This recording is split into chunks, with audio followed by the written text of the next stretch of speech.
ఆంధ్రప్రదేశ్ ఎన్నికల్లో ఘోర పరాజయం తర్వాత వైసీపీ అధినేత వైఎస్ జగన్మోహన్ రెడ్డికి అడుగడుగున ఎదురు దెబ్బలు తగులుతున్నాయి.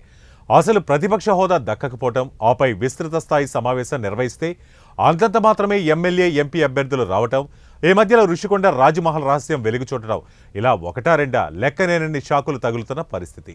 దీనికి తోడు నిర్మాణంలో వైసీపీ కేంద్ర కార్యాలయాన్ని కూల్చివేయటం, ఆ తర్వాత పులివెందుల పర్యటనకు వెళ్లగా రాయలసీమ నేతలు ఇద్దరు ముగ్గురు తప్ప పెద్దగా ఎవరూ రాకపోవడంతో హైకమాండ్ కంగుతుంది.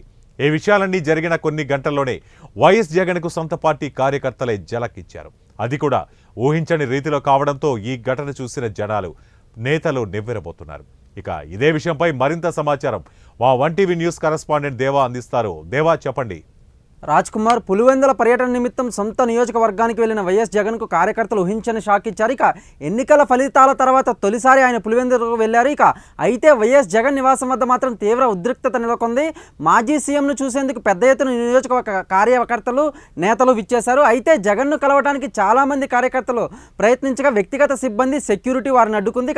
దీంతో ఓటేసి గెలిపించిన తమనే జగన్ కలవకపోవడం ఏంటని సెక్యూరిటీ సిబ్బంది ఎందుకు ఇలా తోసేస్తున్నారంటూ కూడా కార్యకర్తలు ఆగ్రహంతో రగిలిపోయారు.